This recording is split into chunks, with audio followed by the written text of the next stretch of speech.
Donc, tu veux travailler sur quoi? Redis-moi. Est-ce que je vais travailler sur l'autodiscipline, la concentration et la méditation? Ouais, pourquoi tu veux travailler dessus?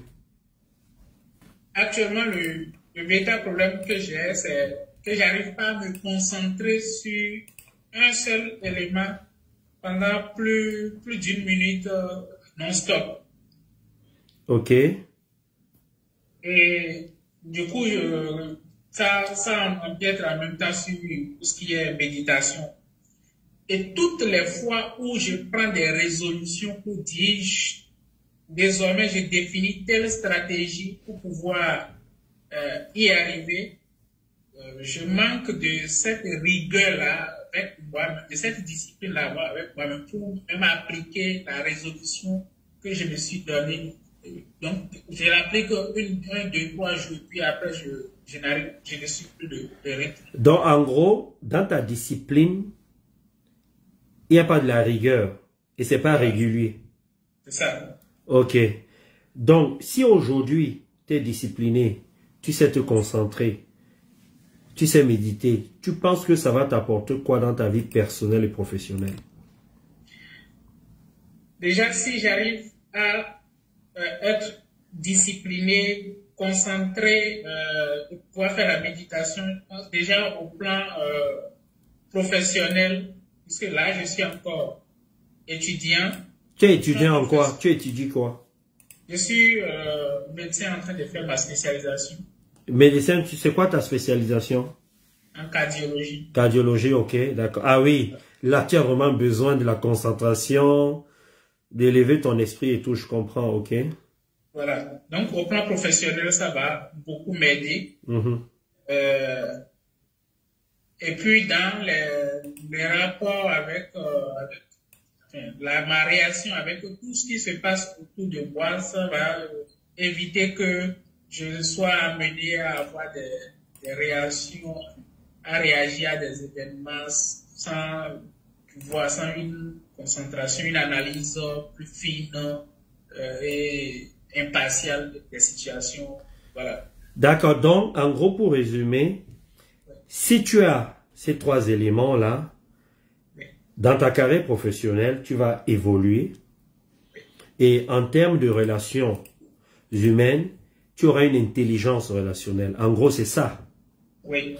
Ok, j'ai compris. Alors, Yembila, tu aimerais travailler sur quoi? Tu peux mettre ton micro. Tu aimerais travailler sur quoi aujourd'hui? Pendant que tu mets ton micro, je vais demander à Gladys. Gladys, chacun va me dire ce qu'il a envie de travailler. Parce que grâce à ça, je vais vous aider à améliorer vos vies personnelles et professionnelles. Alors Gladys, tu veux travailler sur quoi? Qu'est-ce qui te manque aujourd'hui? Bonsoir coach. On en a déjà parlé un peu lors de de ton coaching individuel. Ouais.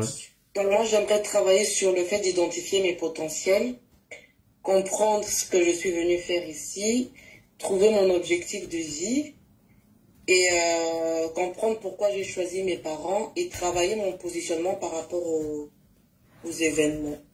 Donc, voilà. Ok, donc ça c'est ce qu'on a identifié pendant ton coaching individuel. Ouais. Ok, donc tu aimerais travailler dessus. Donc dis-nous, si tu travailles sur ces points-là, comment tu vas te sentir quand tu regardes ton avenir? Admettons que tu deviens cette chose aussi, que tu as cet état d'être là. Comment tu vas te sentir? Quand tu visualises ton avenir, tu vas te sentir comment? Ben déjà, moi, j'aimerais avoir une stabilité, quoi. Surtout, stabilité au niveau professionnel, parce que c'est un peu instable parfois. Enfin, comme je vous avais expliqué la dernière fois, c'est salariat et puis c'est entrepreneuriat, donc c'est un peu compliqué niveau finance. Et par rapport à mon mariage aussi, enfin, tout est au fait dans le brouillon, quoi. J'aimerais avoir de la stabilité. Mais regarde-toi un peu, comment tu seras à l'avenir si tu as toutes ces choses-là? Je pense... comment tu te vois? Non, bon, tu sais ce qu'on va faire, regarde. Parce que tu dois visualiser ça. Pose-toi bien, pose-toi bien tranquillement. Là, j'ai mon téléphone sur moi. Ah, j'ai déjà mon téléphone sur la main. Ouais. Ok. Ferme simplement les yeux. Ferme simplement les yeux. Et tu vas simplement me répondre, d'accord? Je veux que tu te vois. Alors, aujourd'hui, là, tu es avec ton mari, tu es dans ton couple. Dès que tu vois le visage de ton mari, tu me lèves la main. Ok. Commence à créer l'harmonie, commence à créer ce que tu veux. Et dis-moi ce que tu es en train de créer. Une complicité. Oui. Le sourire sur son visage. D'accord. Et comment tu te sens? Heureuse. Tu es en train de faire quelque chose. Tu fais quoi quand tu te sens heureuse comme ça? Je me vois en train de rire avec mon mari. Et maintenant, laisse un peu ton mari. Comment tu te sens avec toi-même dans la vie de tous les jours, avec ce bonheur-là? Pareil, normal. Va au travail avec ce bonheur, avec le même bonheur. Dès que tu es au travail, tu me dis, avec la même joie, le même état d'esprit, tu lèves la main. Comment tu te comportes avec tes collègues, avec ce bonheur-là? Je suis joyeuse peut-être, mais c'est un peu flou. Rends ça clair au niveau de ton efficacité de tes dossiers, comment tu travailles?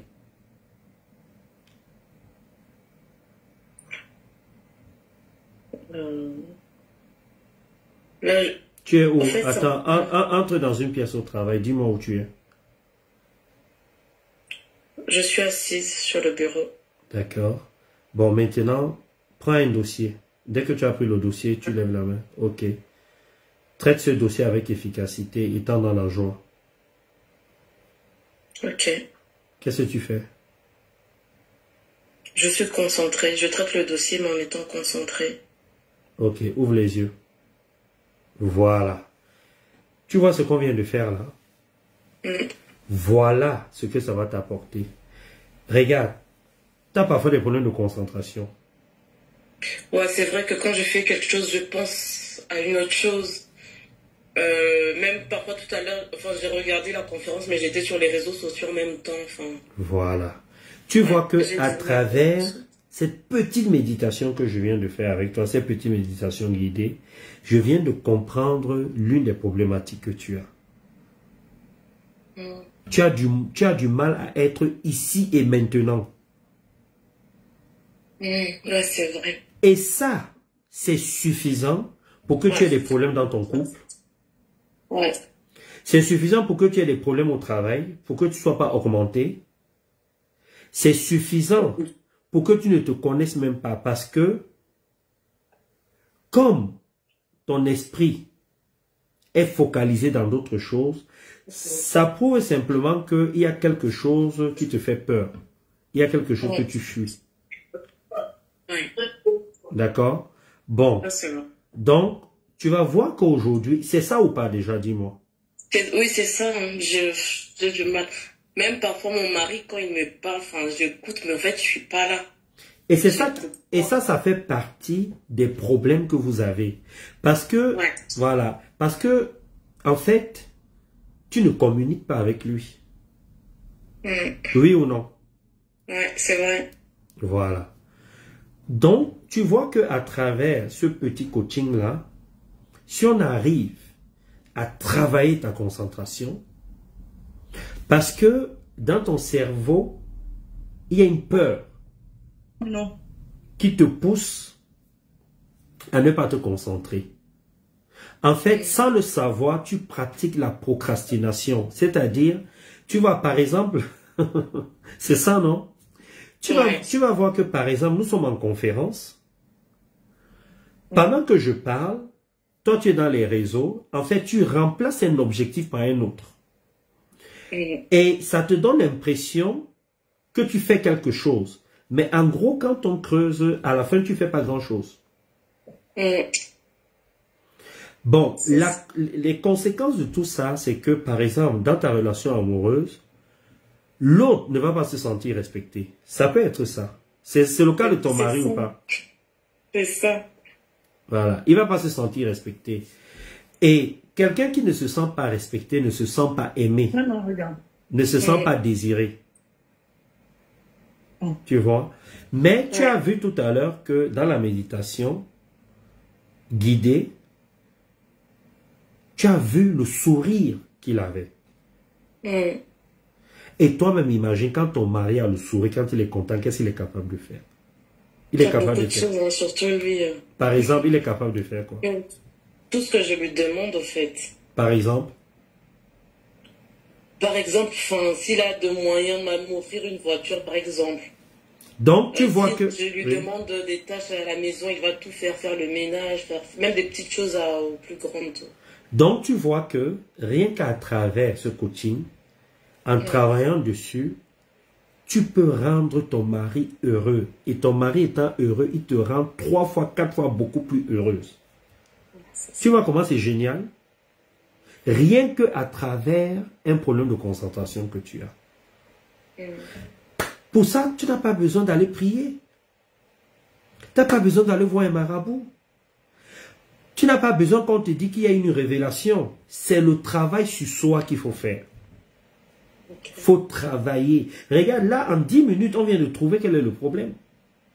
Imagine si tu travailles dessus.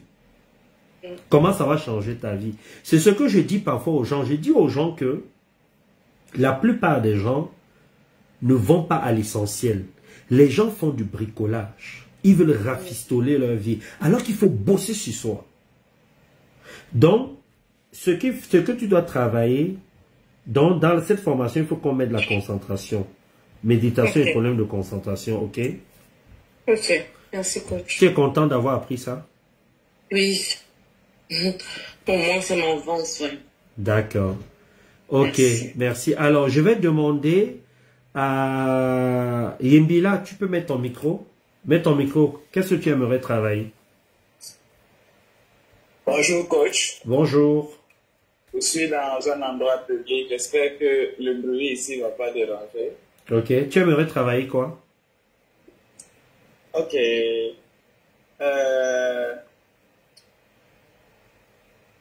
Ok, je fais un petit résumé de moi-même d'abord. En fait, j'ai vécu dans une famille...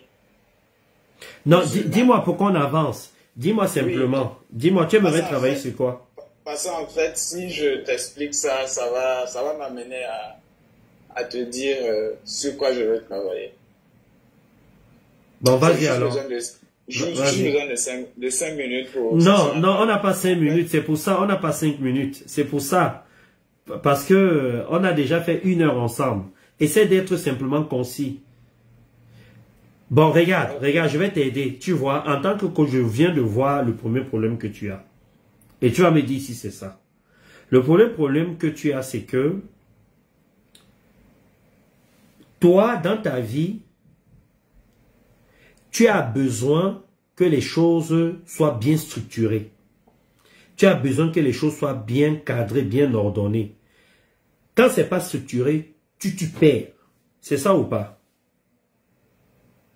Oui, j'ai besoin d'une certaine organisation. Voilà. Une certaine structuration, oui. Voilà. Mais ça va te causer beaucoup de problèmes. Parce que de par ton éducation, tu as été élevé comme ça. Qui est une structure, une organisation pour t'en sortir. Mais, c'est pas ça que toi tu es venu travailler ici sur cette terre. L'une des choses que tu es venu travailler ici, là, c'est de faire avec ce qui se présente.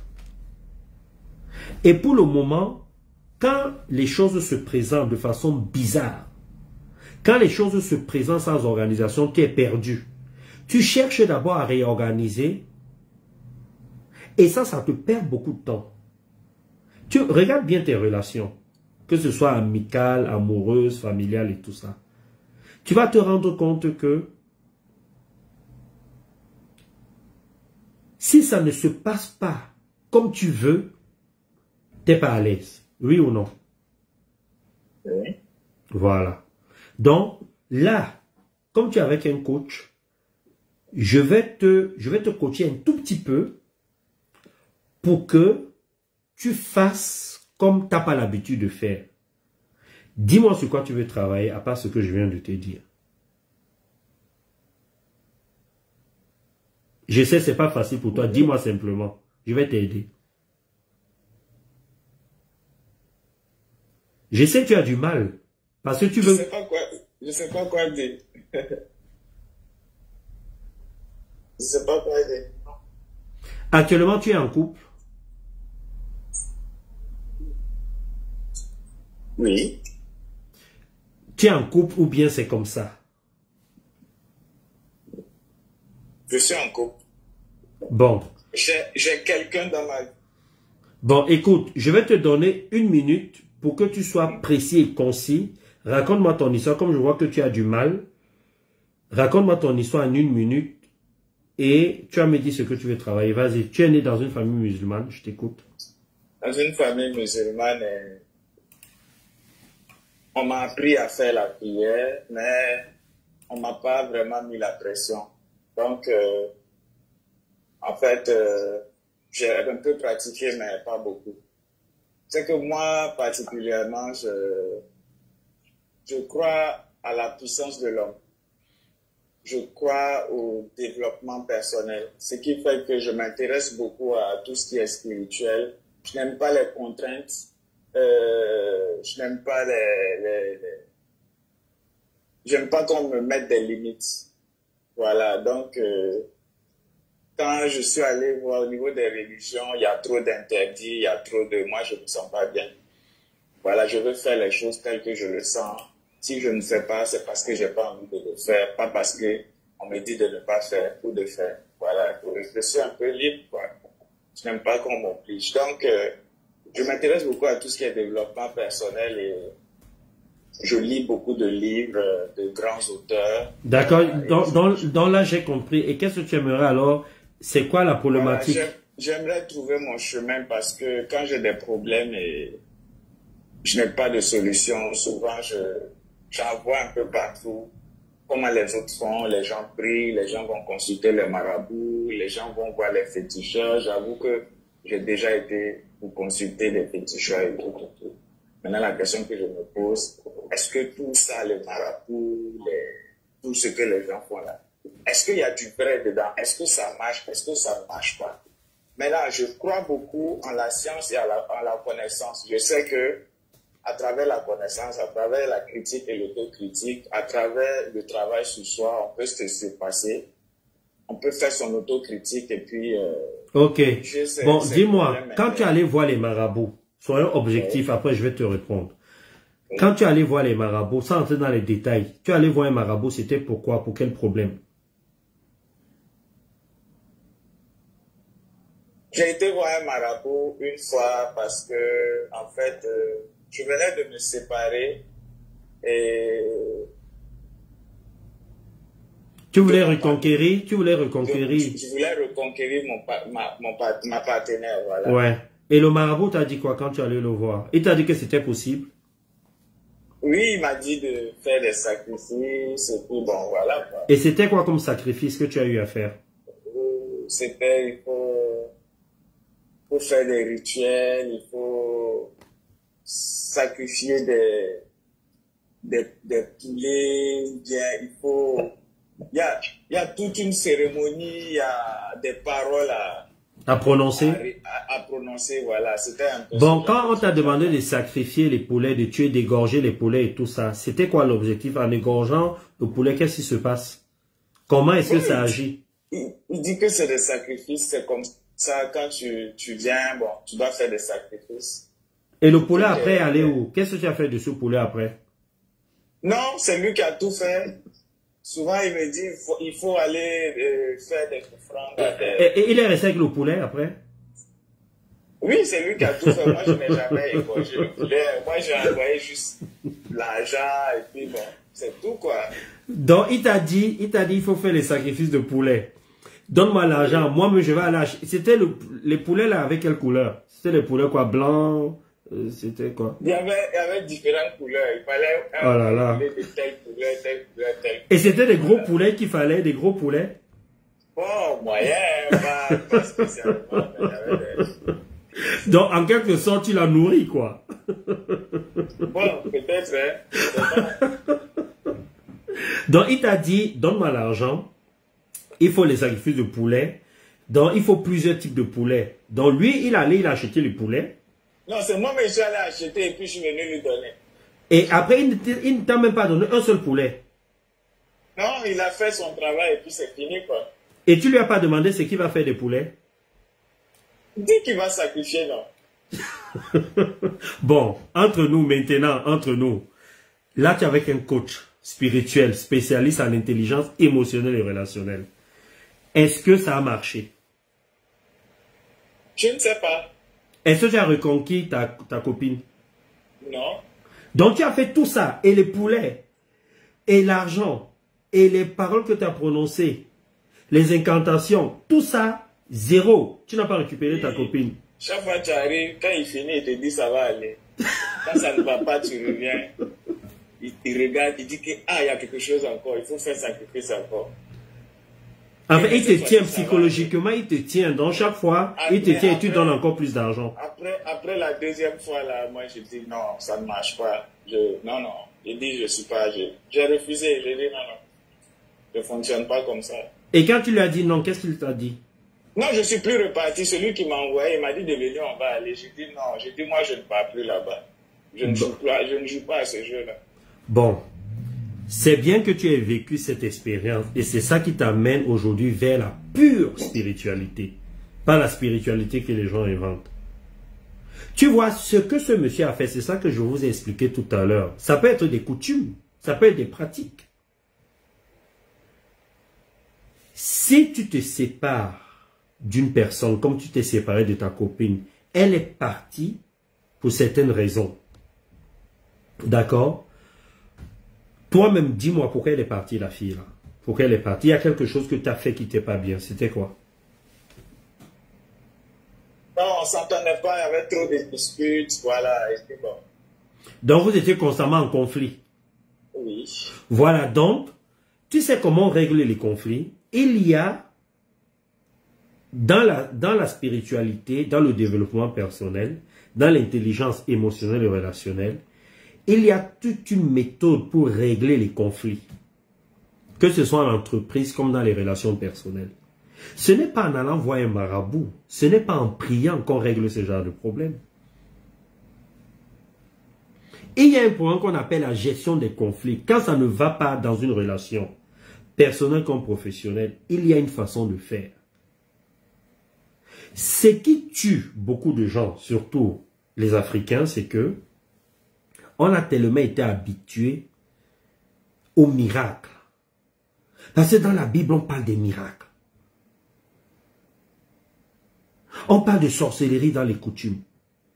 Donc les gens croient tellement au mysticisme qu'ils se disent toujours que il faut faire quelque chose d'extraordinaire pour que les choses se passent. Alors que l'Européen, qu'est-ce qu'il fait? Il travaille sur lui. Il cherche à comprendre comment fonctionnent les choses.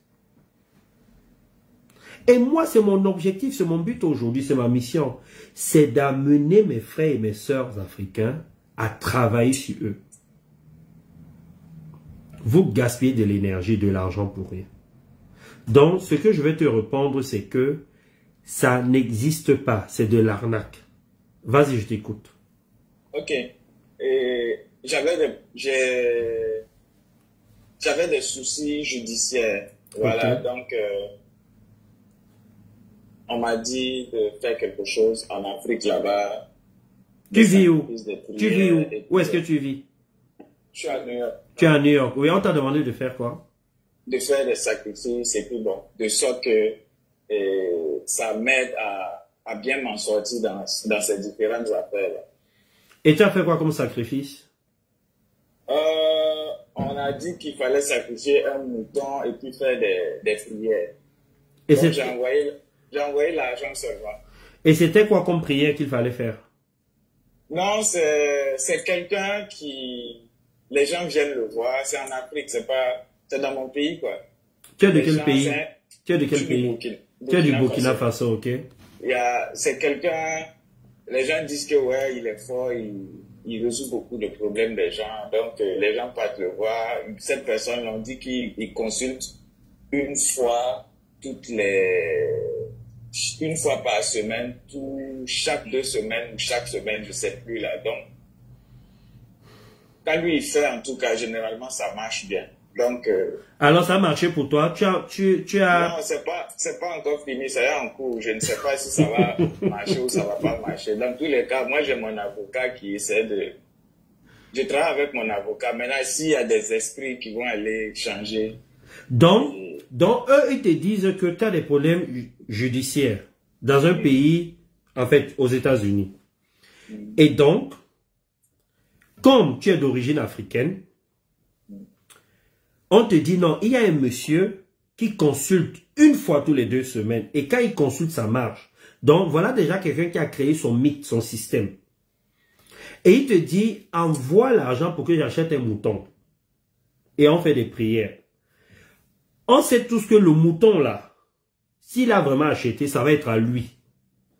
Et un mouton peut nourrir tout un village. Première chose. Deuxième chose, il veut te faire croire que en travaillant mystiquement, ça va aller toucher le juge qui est à New York. C'est ça qu'il veut te faire croire. Mais entre-temps, comme toi, tu es quand même entre les deux cultures, tu as quand même pris un avocat. Et tu me dis, il est encore en train de travailler, c'est pas fini. Donc, pendant que tu es en train de travailler avec l'avocat, tu espères que mystiquement, ou bien spirituellement, appelle ça spirituellement, parce que moi, c'est pas la spiritualité, ça. Donc, tu te dis que son travail va réussir à aller toucher le juge pour que ce soit favorable pour toi, c'est ça? Il a fini de travailler. Maintenant, je dis c'est le jugement qui est toujours en cours. C'est pas encore... Donc, et qu'est-ce qu'il t'a dit? Il a fini le travail. Il t'a dit que quoi? Que le juge, que ce sera à ta faveur? Bon. En tout cas, il a fait tout ça pour que je puisse bien m'en sortir. Maintenant, comment je vais m'en sortir, je ne sais pas. Bon. Donc, toi-même, je pense que tu as la réponse. Tu vois que tu as dépensé de l'argent pour rien. Bon, je vais te parler, mais ce n'est pas à toi que je parle. Je parle à toutes les personnes qui m'écoutent. Moi, je dis toujours que je ne comprends pas comment... Et ça, c'est l'une de mes missions aussi. C'est pour ça que j'ai créé une école de spiritualité. Et je suis là pour éveiller les gens. Je dis aux gens, faites attention à vos coutumes, à vos religions. N'y allez pas mécaniquement et bêtement. Allez étant spirituel. La spiritualité, ce n'est pas la religion, ce n'est pas les coutumes. On en a parlé pendant longtemps, tout à l'heure. Comment vous pouvez être en Europe? Dans les pays où ce qui prédomine, c'est la science, c'est la logique, c'est la spiritualité, c'est l'éveil, c'est la logique.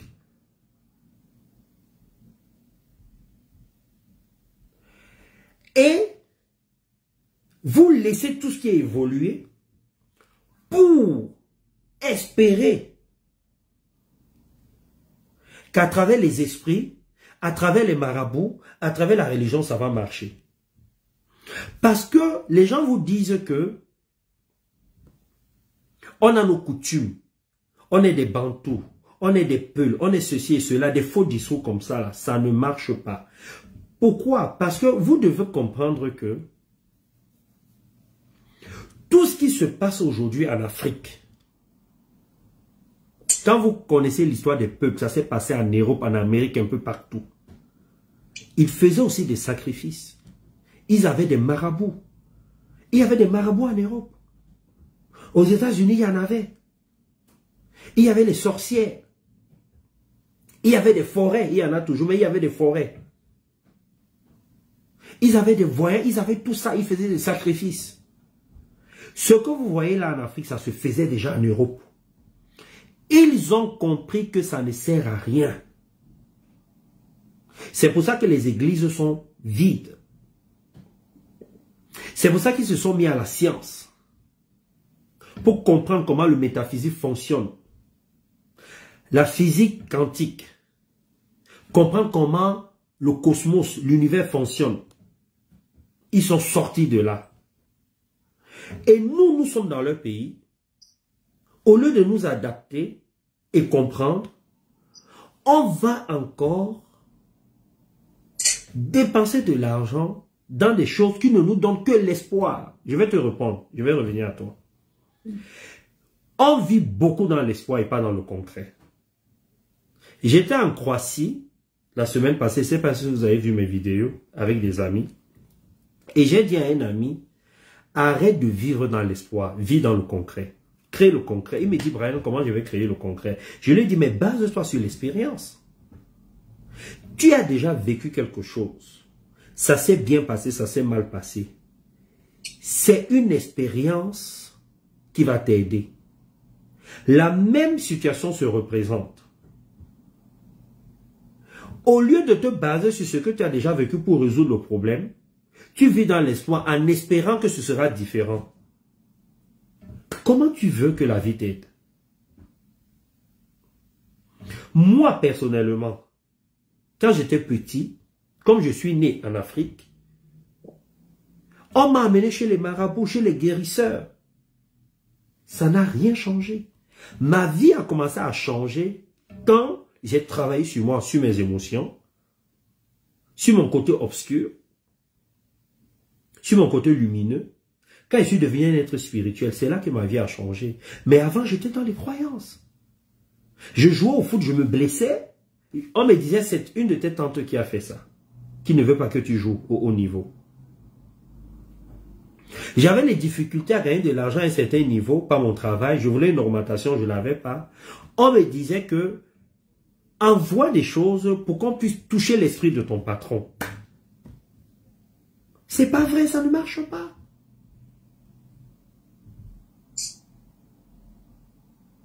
Quand on vit en Europe, je ne parle pas que pour toi. Quand on vit en Europe, quand il y a quelque chose qui ne va pas, on consulte un spécialiste. Comme là, vous êtes avec un spécialiste en intelligence émotionnelle et relationnelle, en spiritualité. On ne prie pas pour demander de l'aide à Dieu. Non, on ne fait pas ça. Dieu a déjà tout créé. Dieu te demande de faire ta part avec ce qu'il a créé. Et c'est ça que les pays développés font. Ils créent des avions, ils créent des villes, ils créent des médicaments, ils créent tout à partir de ce qui existe. Ils prennent des plantes, ils créent des médicaments. Il est vrai qu'il y a des choses qu'il y a encore à améliorer, mais nous sommes sur la bonne voie. Tout le reste, c'est du charlatanisme. Je t'écoute. Ok. Voilà. Maintenant, coach, qu'est-ce que vous pensez de la Rose-Croix des francs-maçons? Ce que je sais, c'est que c'est des gens qui ont des pratiques un peu mystiques, spirituelles, et ça se passe en Europe ici. Voilà. Donc, on entend dire que, en fait, les grands du monde, ils sont dans des sectes, là où ils ont des pratiques mystiques, sorciers, je ne sais pas quoi. Donc, ils font croire aux gens que ça ne marche pas, alors que eux, ils le font, ils savent comment ça marche et ils le font. C'est ce qu'on entend. Donc, j'aimerais avoir votre avis et quoi d'autre encore. Maintenant, en Afrique, on a peur. On dit non, un tel, il peut te lancer un sort, il peut te rendre malade, il a des pouvoirs, il peut faire ceci à quelqu'un. Moi, je veux savoir, coach, qu'est-ce que vous en pensez? C'est vrai, c'est pas vrai? Est-ce que c'est la peur? Je sais pas quoi. Voilà, Ok. c'est ce que je voulais dire. Ok, tes deux questions sont des questions que beaucoup de gens me posent. Je vais commencer par cette question sur la Rose-Croix. Il est important de comprendre, je vous dis, comprenez comment le monde fonctionne. À la base, vous devez comprendre que pour développer le monde, il y a des gens intelligents, par exemple en France, qui se sont dit, on sent que intellectuellement, au niveau de la sagesse, nous sommes au-dessus des autres. Alors, on va créer un groupe de réflexion pour développer nos pays. Voilà comment la Rose-Croix commence, ce qu'on appelle aujourd'hui des sectes. C'est des personnes intelligentes qui se sont mis entre elles parce qu'elles étaient très intelligentes pour réfléchir, pour penser. Par exemple, la France. Et ces gens-là ne se mélangeaient pas avec d'autres. Parce qu'ils ne voulaient pas être pollués. Alors, maintenant, vous devez comprendre que je vous ai expliqué au début de cette conférence que tout ce que l'homme fait, souvent, il rajoute des choses pour contrôler les autres. Alors, n'importe qui ne pouvait pas entrer dans ce cercle. N'importe qui ne pouvait pas entrer. Alors, comment dire, si moi je fais partie de ce cercle, comment dire à un proche que tu ne peux pas entrer dans mon cercle? Parce que je trouve par exemple que mon proche n'est pas très intelligent. Si on a une relation intime, la personne peut me quitter, la personne peut se fâcher contre moi. Alors, il faut que je crée tout un système à l'intérieur. Je vais mettre une stratégie, je vais dire à cette personne, mais tu sais, pour entrer dans notre réseau là, il faut faire ceci, il faut faire cela, il faut faire cela. Il faut faire ceci, il faut faire cela. En disant ça à cette personne, ça me permet moi de me libérer de cette pression. Voilà comment ça a commencé. Alors maintenant, pour entrer dans ce réseau d'intellectuels, les gens ont commencé à créer des mythes. Mais jusque-là, ce n'était pas grave. Comment ça commence à prendre une tournure maléfique? C'est lorsque des personnes qui faisaient partie de ce groupe d'intellectuels ne réglaient pas les problèmes personnels, c'est-à-dire les blessures d'enfance. Vous savez tous que parmi nous, il y a des gens, quand ils se mettent en colère, ils pètent les plombs. Il y a des gens qui sont des pervers narcissiques.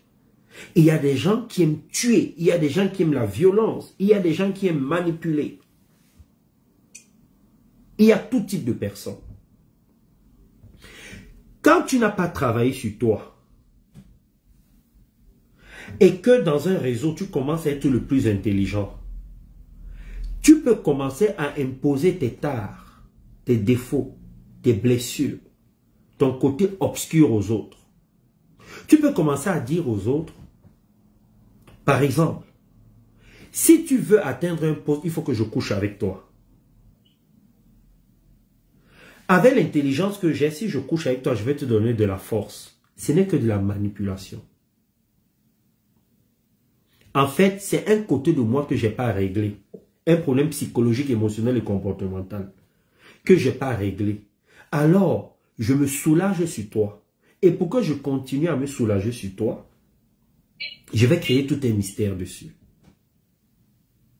Et puisque je suis intelligent, comme toi tu es ambitieux et que tu veux réussir, tu vas effectivement croire que si je couche avec toi, je vais avoir ta puissance. Mais ce n'est que de la manipulation. Suis bien ma logique. Et c'est comme ça que ça a commencé à se passer. Alors, en Europe, surtout en Angleterre, quand on a rendu compte que ça prenait un côté pervers, on a commencé à dissoudre certains de ces réseaux. On a commencé à mettre les lois. Alors, il fallait qu'ils trouvent un autre terrain. Pour exprimer les côtés obscurs, ils ont trouvé l'Afrique. En Afrique, il n'y a pas trop de règles. Il n'y a pas trop de lois. Et comme en Afrique, beaucoup de gens ne travaillent pas sur eux. Et que c'est un terrain favorable aux croyances telles que la sorcellerie, telles que le diable. Il n'y a pas de loi, c'est pas légiféré. C'était du pain béni pour ces personnes-là. Donc, tout ce qu'ils n'ont pas pu faire en Europe, c'est devenu un terrain exploitable pour eux. Et les Africains qui étaient là-bas aussi, qui n'avaient pas travaillé sur eux, ont commencé à mettre tout type de pratiques. Mais c'est de la pure manipulation. À la base, c'était un réseau qui était fait pour des gens qui réfléchissaient, qui pensaient à l'Europe. Donc aujourd'hui, quand vous êtes par exemple en Afrique, il y a quelqu'un qui va te dire, tu veux réussir dans ce domaine, moi je suis bien placé. Mais pour cela, couche avec ta mère. Mais c'est une façon de te dominer. Et toi, comme tu veux le poste, tu vas aller le faire. Mais ça ne va rien t'apporter. Regardez, il y a quelque chose qui se passe en Afrique. Pendant la nomination des ministres, il y a une période où il faut élire les députés, les sénateurs, où il faut refaire le gouvernement. Qu'est-ce qui se passe pendant cette période? Vous allez voir qu'il y a beaucoup de rituels. Il y a des gens qu'on tue, on enlève les cœurs, le sexe, les yeux et tout ça là. Vous savez comment ça se passe? Ce sont les gens ambitieux qui créent tout ça. Toi, tu es allé voir un marabout. Moi, quand j'étais petit, on m'a amené voir les marabouts. Moi, on m'a dit que si je voulais jouer au foot, si je ne voulais plus être blessé parce que j'avais un corps fragile, il fallait que je me lave avec une eau spéciale qu'on m'a conçue de l'Afrique. Et il fallait que je voyage avec pour venir en Europe d'une certaine façon. Voilà ce qu'on m'a dit. Et moi, je suis quelqu'un de logique. J'ai dit, mais c'est quoi ce truc? C'est quoi ça? Alors, moi, j'ai eu l'intelligence, parce que j'étais déjà spirituel, naturellement, de me dire, non, ça va trop loin. Quelqu'un qui n'a pas cette intelligence, qu'est-ce qui va se passer? Le marabout va lui dire, bon, tu vas être ministre, tu vas être député, il faut que tu ailles coucher avec une folle ou avec un fou. Si tu fais ça, tu vas voir ce qui va se passer. La personne va aller le faire. En fait, toi, en faisant ça, qu'est-ce qu'il vient de faire le marabout? Il vient de te mettre dans ton esprit, dans ta tête, que tu vas avoir ce que tu souhaites. Et tu vas commencer à vivre dans l'espoir. Mais en fait, ce qui va te faire réussir, c'est parce qu'à côté, tu vas bien faire tes élections, tu vas peut-être monnayer les gens, tu vas faire ce qu'il faut faire pour réussir. Et quand ça va marcher, il va te dire que c'est grâce à lui. Alors, où est-ce que le pire arrive souvent? Le pire arrive au moment où, quand ça ne marche pas, tu vas le revoir. Tu lui dis, mais grand sorcier, grand prêtre, grand pasteur, ça n'a pas marché. Il va te dire, bon, la dernière fois, il t'a demandé de coucher avec un fou, avec une folle, ça n'a pas marché. Cette fois-ci, ce que tu vas faire, à minuit, va dans un cimetière et dors sur une tombe. Lui, en te disant ça dans sa tête, il se dit, tu ne vas pas aller jusque-là. Mais comme toi, tu es ambitieux, tu vas aller le faire. Et si ça ne marche pas, tu vas revenir lui dire, mais j'ai fait ça, ça ne marche pas. Il va te dire, bon, va tuer quelqu'un. Il se dit dans sa tête que tu ne peux pas le faire. Dans sa tête, il se dit, c'est impossible. Parce qu'il ne peut pas te dire non. Il a besoin d'argent, tu es son client. C'est grâce à toi qu'il bouillit sa marmite. Qu'il boue sa marmite plutôt. Il boue sa marmite grâce à toi. Donc toi, tu vas aller tuer quelqu'un. Tu vas prendre son poumon, tu vas faire des trucs. Et quand tu vas venir chez lui, tu vas lui dire, grand marabout, voici le poumon que j'ai apporté. Il sera surpris, il va se dire, mais le gars, il est allé loin. Cette femme est allée loin. Mais comme il ne peut pas te montrer qu'il est faible, il va te dire, bon, je vais faire ceci. Voilà comment il y a des crimes rituels. Voilà comment on joue avec vous. Rien de tout ça ne marche. Et donc, quand tu es dans une secte, si tu as bien suivi la jeunesse, tout ce que j'ai raconté depuis le début, quand tu es dans une secte et qu'on te demande de faire des choses comme ça, on te manipule, on joue avec toi. Celui qui a le pouvoir peut te donner le poste que tu veux, mais comme il n'a pas travaillé sur lui, comme c'est un pervers narcissique, comme c'est un sadique, il joue avec toi. Il te manipule pour obtenir de toi ce qu'il veut. Il y a des gens qui aiment dominer. Il y a des gens qui aiment le pouvoir. Ce sont des maladies émotionnelles, des maladies comportementales, psychologiques et mentales. C'est la raison pour laquelle je vous dis, travaillez sur vous pour qu'on ne vous manipule pas, pour que vous-même, vous ne puissiez pas manipuler les autres. Donc, tout ce qui est secte, ce sont des arnaques. Je vais terminer sur ça en vous disant que il y a comment on appelle ça, Des personnes qui viendront toujours vous dire, mais Brian, tu es naïf. À un certain niveau, c'est mystique, c'est ceci, c'est cela. On te demande de boire du sang et ceci et cela, ça te donne la puissance. Non. Et il y a des gens dans leur perversité, ils vont loin, ils ont une dose très élevée. Et il y a des gens, quand ils veulent le pouvoir, ils vont très très loin. C'est comme il y a des gens, quand ils se mettent en colère, ils vont très loin. Tout ça, c'est l'arnaque. Quand tu es spirituel, tu le sais. Regardez bien mes vidéos. J'explique que tout ce qui est physique reste dans le physique. Il n'y a rien qui quitte du physique pour aller vers le surnaturel. Parce que le monde est bien organisé. Tous les personnes là, les marabouts, les prêtres, les pasteurs qui vont venir vous dire oui, non, c'est comme ceci, c'est comme cela. Ils ne sont pas spirituels. Alors, ça c'est concernant les sectes. C'est la manipulation. Ce sont des gens de pouvoir. Alors, concernant, ta deuxième question, c'était concernant les sorts qu'on peut jeter à quelqu'un. Tu sais combien de personnes, depuis que j'ai créé mon école de spiritualité, qui m'ont jeté les sorts, qui sont venus me dire, tu ne vas plus avoir ceci, tu vas avoir cela. Tu connais combien de personnes m'ont déjà dit ça? Avant que je n'ai créé mon école de spiritualité, avant même que je ne sois coach. Et il y a des gens qui ont dit plein de choses sur moi. Je connais même des gens qui sont allés voir des marabouts à 2, à 3. Il y a un qui vient me dire, Brian, la dernière fois quand on a pris la photo ensemble, on avait organisé ça, le marabout nous avait dit qu'il faut qu'on prenne la photo tous les 3. Mais moi, je ne savais pas, moi, j'étais naïf. J'étais comme ça, je mangeais avec eux. Ils disaient, viens, on prend une photo, on prend la photo, alors qu'ils avaient déjà tout planifié. Il y a un qui vient me dire, Brian, je ne pouvais pas laisser ça. Voici ce qu'on a fait il y a 2 semaines. Tu sais, à un moment, il y a un qui m'a dit, tu sais, à un moment, l'autre jour, je t'ai dit que j'avais froid. Et tu avais ton pull. C'est parce qu'il fallait un de tes vêtements. Et moi, je lui avais donné le pull comme ça parce qu'il avait froid. Il m'a dit, demain, je t'apporte ça. Mais il est allé chez le marabout avec. Parce que le marabout le lui a demandé. Le marabout lui a dit, il faut ça de ce gars-là. La photo, il faut vous l'enregistrer parce qu'il faut que j'entende sa voix. Il faut un de ses vêtements. Il y a plein de choses comme ça. Si je commence à vous expliquer ma vie, vous serez étonnés.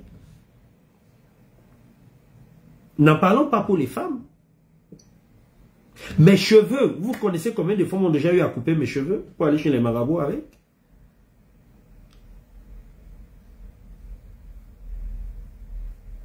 Donc, vous devez comprendre quelque chose, c'est que personne, écoutez, là nous sommes en spiritualité, personne ne peut te jeter un sort. Personne ne peut te faire du mal mystiquement. Impossible. Celui qui te dit qu'il a réussi à te faire du mal mystiquement, appelle cette personne, dis-lui, je connais un coach spirituel spécialiste en intelligence émotionnelle et relationnelle, mets-nous en contact. Et je vais te prouver qu'il t'arnaque, que ce n'est pas vrai. Tu sais pourquoi personne ne peut te faire du mal mystiquement? J'ai fait plein de vidéos dessus. Regarde le monde. Je vous ai dit dès le départ quelle est la différence entre la spiritualité et la religion et les coutumes. Le monde, c'est l'organisation. Ton corps est physique, mais dans ton corps, il y a 6 autres corps qui sont métaphysiques. Mais est-ce que tu crois que tes différents corps interviennent dans le monde physique? Non. Le monde, ton corps astral, quand tu sors parfois de ton corps, il n'intervient pas trop dans le monde physique. Est-ce que tu sais que tu sors de ton corps tous les jours? Tu ne le sais même pas. Quand tu dors, automatiquement, mécaniquement, tu sors de ton corps. Tous les jours, tu sors de ton corps. Seulement, tu n'as pas conscience de ça. Il n'y a rien qu'on peut te faire mystiquement dans le monde physique. Ce qu'on te fait dans le monde physique, c'est, on peut te tuer physiquement, on peut te manipuler, comme les gens font dans les sectes ou dans les églises et tout ça là. On peut jouer avec toi, t'empêcher d'obtenir certaines choses. Mais si quelqu'un te dit qu'il va faire un truc mystique pour que tu changes d'avis, non. Pour que tu changes d'avis, on doit te convaincre. Et ce que tu as fait, c'est bien, tu prends un avocat. S'il est bon, il va réussir à convaincre le juge. Il va être bon, pourquoi? Parce qu'il maîtrise les lois.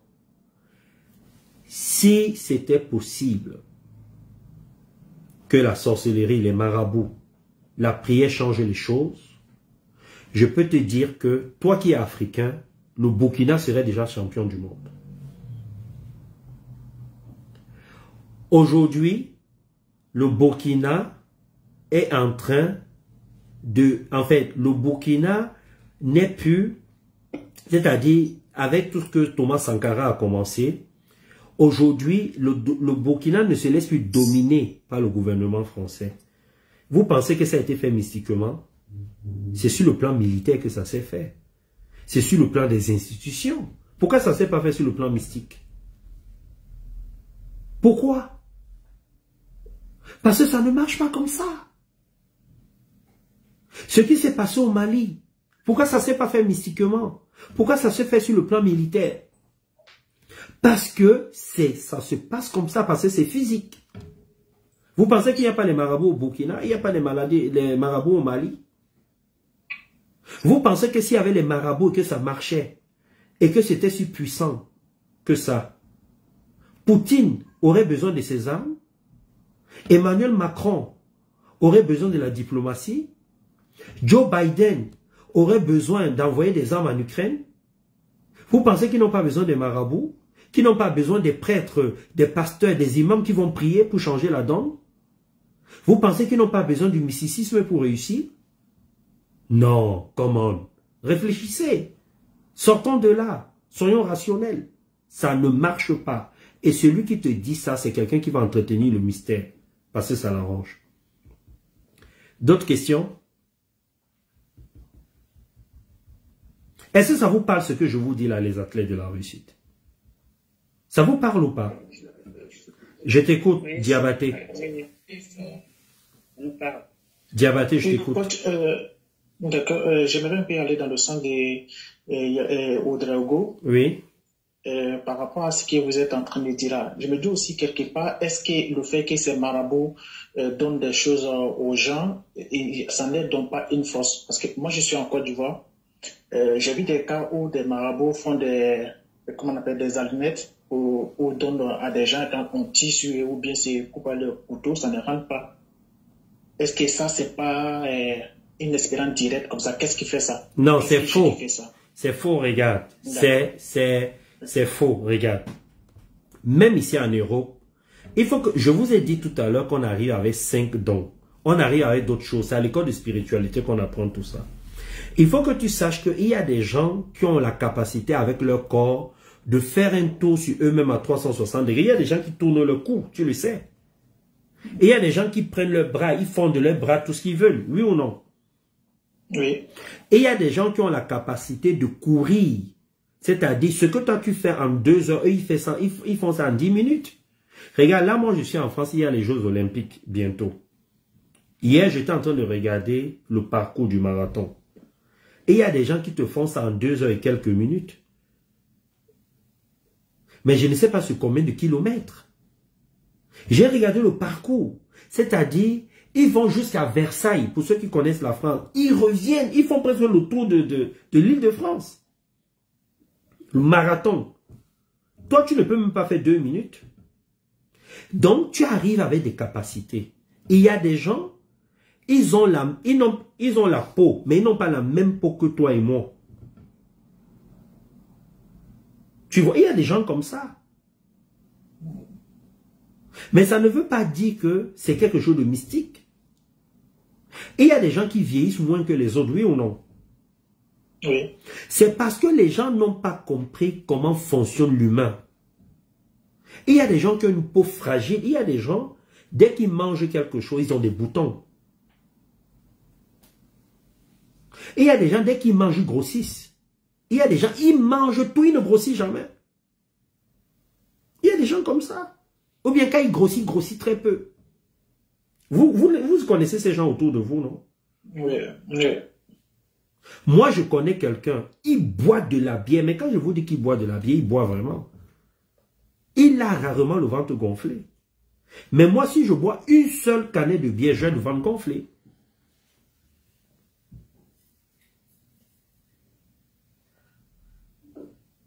Donc, quelqu'un qui a une telle physiologie, un tel don, une telle capacité, s'il n'a pas confiance en lui, s'il doute de lui, et que peut-être c'est un militaire, il va aller dire au marabout, moi par exemple, le couteau n'entre pas facilement. Le marabout va dire, bon, je vais performer ça encore beaucoup plus. C'est parce qu'il est en manque de confiance. Donc il va voir le marabout, et le marabout, c'est la psychologie malsaine. Parce que vous-même, parfois, vous avez des dons que vous n'arrivez pas à identifier. C'est pour ça que moi, dans mon école, ou bien quand je coach les gens, j'amène d'abord les gens à se connaître. Et qu'est-ce que je vous ai dit tout à l'heure, au début de la conférence? Je vous ai dit que la spiritualité, c'est d'abord quoi? Lisez. La spiritualité, c'est la connexion avec quoi? Lisez. C'est la connexion avec la partie profonde de soi-même. C'est ça que j'ai dit, non? Quand tu te connais, qui va te manipuler? Qui va te manipuler?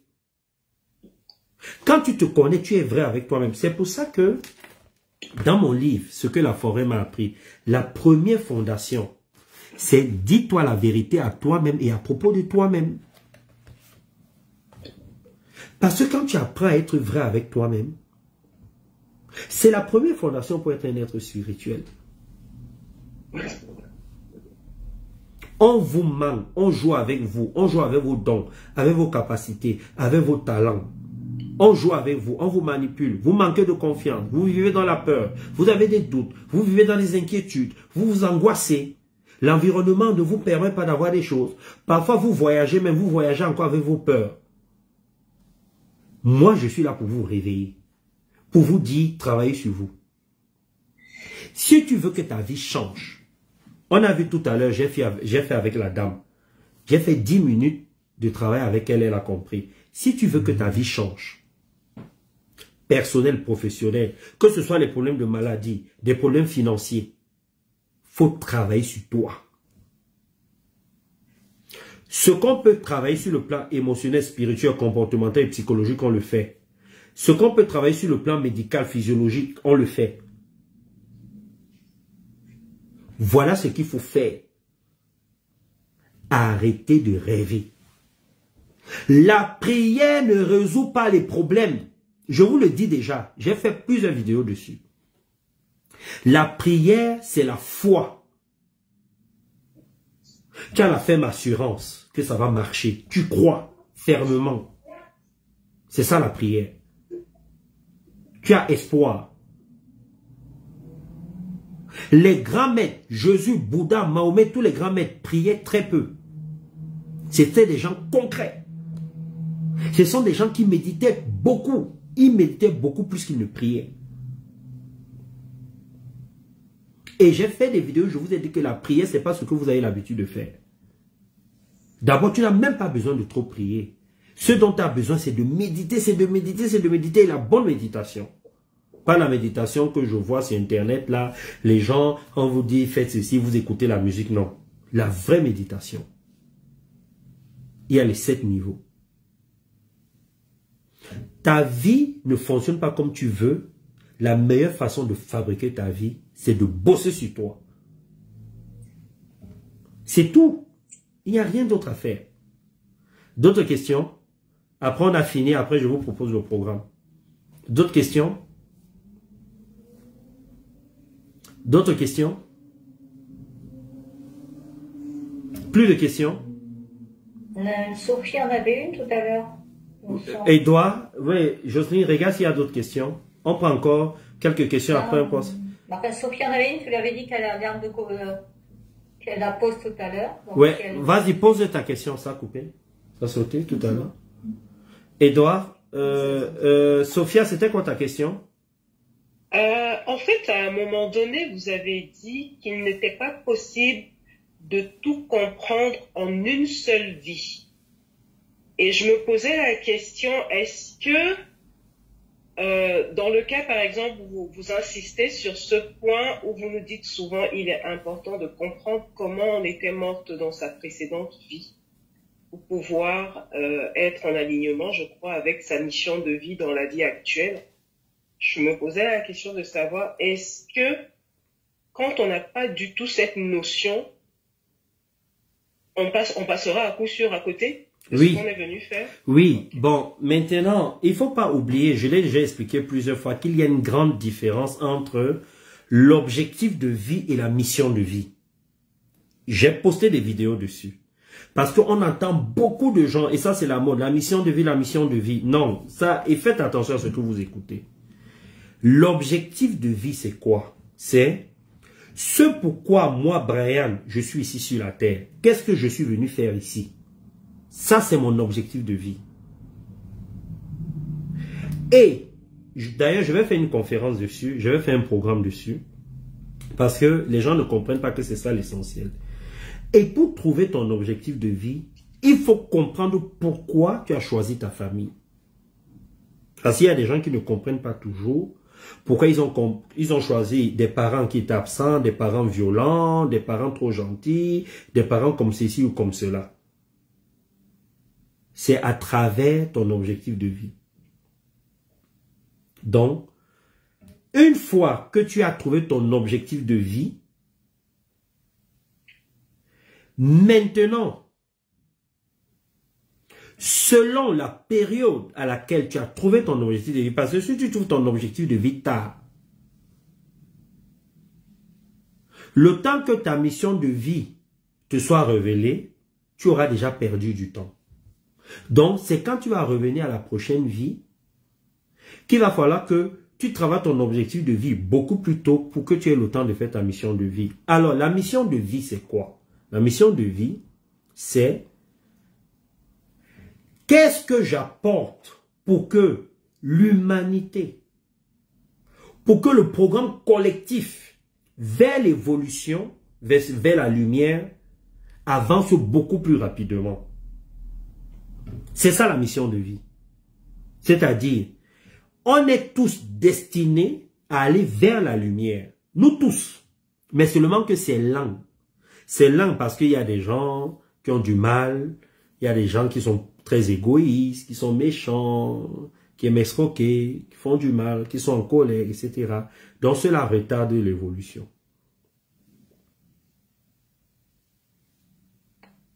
Il faut en sorte qu'on avance en rang dispersé. Alors, quand tu as trouvé ton objectif de vie, je vous ai dit que la vie c'est l'ordre, l'univers c'est l'ordre. Quand tu as trouvé ton objectif de vie, ce qui se passe en fait c'est que ta mission de vie t'est révélée. Pas comme à l'église et tout ça là, non. Quand je dis que ça t'est révélé, c'est-à-dire, tu te rends compte que tu as quelque chose à faire pour l'évolution de l'humanité vers la lumière.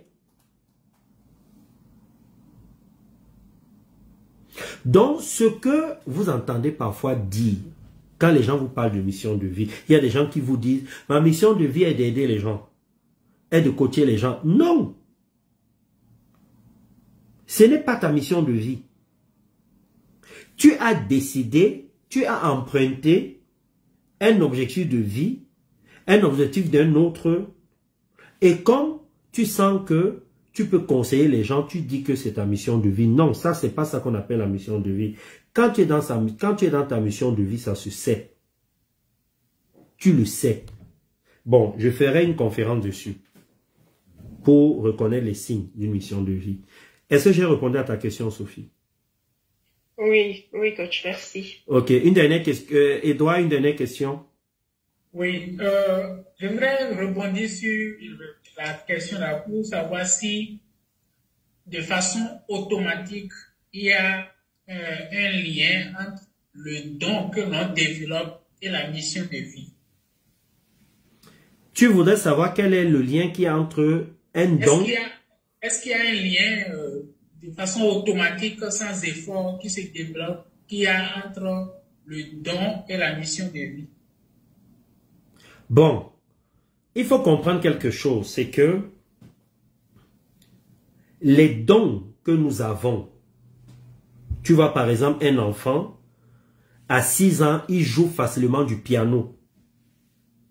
Tu vois un enfant à 8 ans, c'est un grand footballeur. Ça, ce sont des dons qu'il a développés durant ses différentes vies. Jusque-là, tu me suis. Oui. Par exemple, j'ai eu à faire une vidéo sur Kylian Mbappé, sur plein de gens. Toi-même, il y a quelque chose que tu fais facilement, sans effort. Tu as développé ça pendant tes vies. Si j'étais en coaching, je vais te dire comment tu as développé ça, juste à ce niveau. Maintenant, ça va simplement t'aider à accomplir ton objectif de vie. Jusque-là, tu me suis? Oui. Maintenant, quand tu passes du stade de l'objectif de vie à la mission de vie, ce n'est plus toi qui est au contrôle de tout. En quelque sorte, ta connexion avec l'univers. Je vous ai donné les 4 niveaux de spiritualité. Vous vous rappelez? Je vous ai dit que le 4e niveau, c'est quoi? C'est quoi le 4e niveau? Le 4e niveau, c'est notre connexion avec tout ce qui est dans l'au-delà. L'au-delà. Voilà, bon.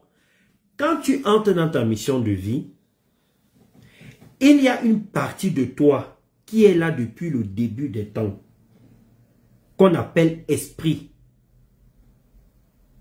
L'esprit, c'est toi. C'est à l'école de spiritualité que j'explique ça bien, parce qu'on prend le temps d'expliquer.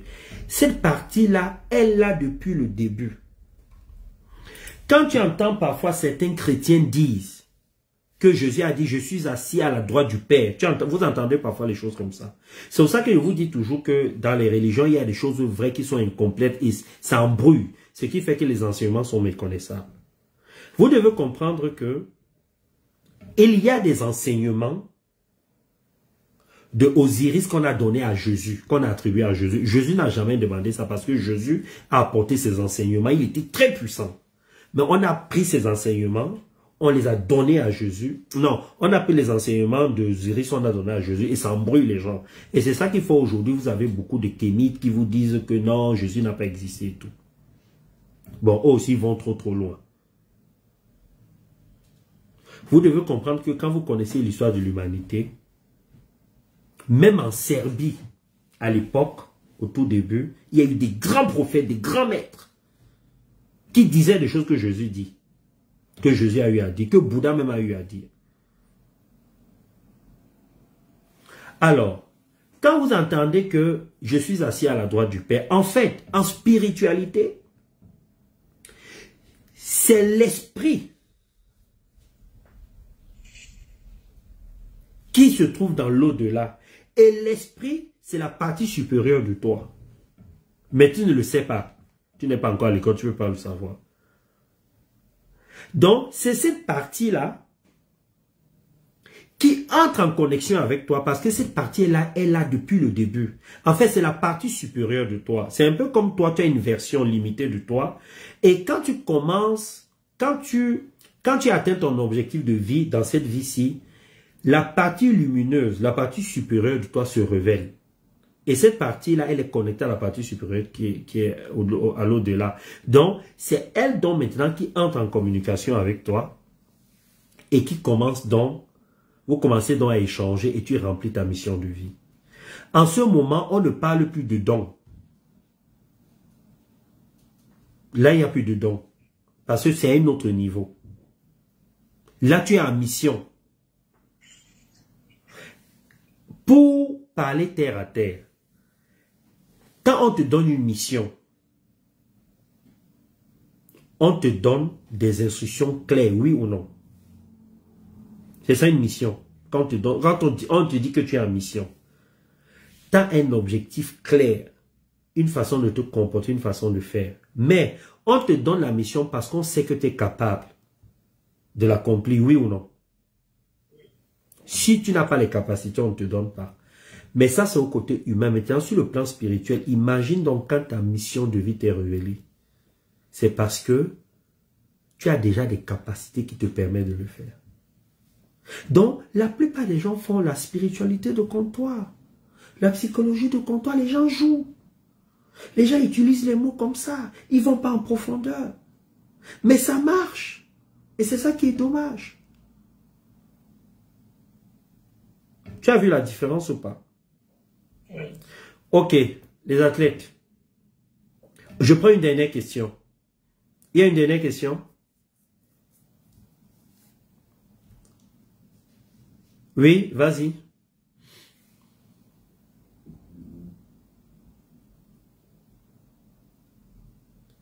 Bon, en fait, c'est pas une question en tant que telle, mais vous dites, coach, que on choisit sa famille. Et vous parlez de vie antérieure. Ok, c'est quelque chose, c'est nouveau pour moi et c'est avec vous que j'apprends ça et je me dis que dans la suite, peut-être que je vais mieux comprendre ça. Comment on appelle ça, mourir, revenir, là, le mot, comment on dit ça, là, je ne trouve pas le mot. La réincarnation. La réincarnation. Et c'est surtout avec les Indiens, Bouddha, que j'ai entendu ce genre de trucs. Mais c'est quelque chose, ça ne m'a pas vraiment parlé. C'est pas quelque chose que je partageais, que je comprenais. Bon, je me dis que par la suite, là, peut-être c'est quelque chose que je vais mieux comprendre. Voilà. Ta question, c'est donc quoi? Non, c'était juste une observation, quoi. Oui, bon, je vais terminer dessus pour te dire que, tu sais, dans la vie, toi tu le sais parce que tu étais en Afrique et tu as voyagé, tu es aux États-Unis, donc tu peux faire une comparaison. Ça te permet de voir deux cultures différentes, on est d'accord. Il faut voyager pour voir ce qui se passe ailleurs. C'est très important. Parce que quand tu restes toujours dans un seul coin, même quand tu es dans ton propre pays, si tu n'es que dans ton village ou dans ta ville, ou encore tu as toujours les mêmes enseignements, tu ne sais pas ce qui se passe ailleurs. Mais maintenant, il y a des gens qui sont tellement imbus, qui pensent qu'ils détiennent toute la vérité. Mais quand tu voyages, tu comprends beaucoup de choses. Moi, je vais te dire quelque chose. Moi, personnellement, j'ai été surpris quand je suis arrivé en Inde. J'ai des vidéos sur l'Inde, vous pouvez aller regarder sur YouTube. J'ai été surpris qu'on ne parle pas de Jésus là-bas. J'étais surpris. J'ai parlé avec des gens en leur demandant, vous connaissez Jésus? Ils ne le savent pas, ils ne le connaissent pas. J'étais surpris. En Inde, ils ont une autre culture. Ils vont te parler de Mahomet parce qu'il y a des musulmans là-bas. Ils vont te parler de Bouddha. Alors moi, quand j'ai vu ça, je me suis dit, mais comment se fait-il que on ne parle pas de lui ici? Mais c'est bizarre.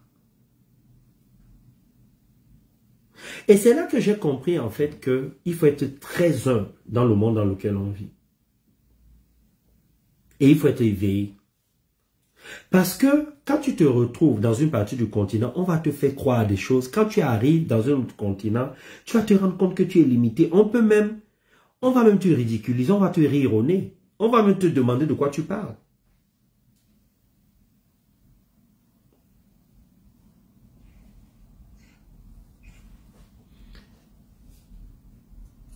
Je vais te dire quelque chose. C'est que on vit dans un monde où il y a beaucoup de manipulateurs.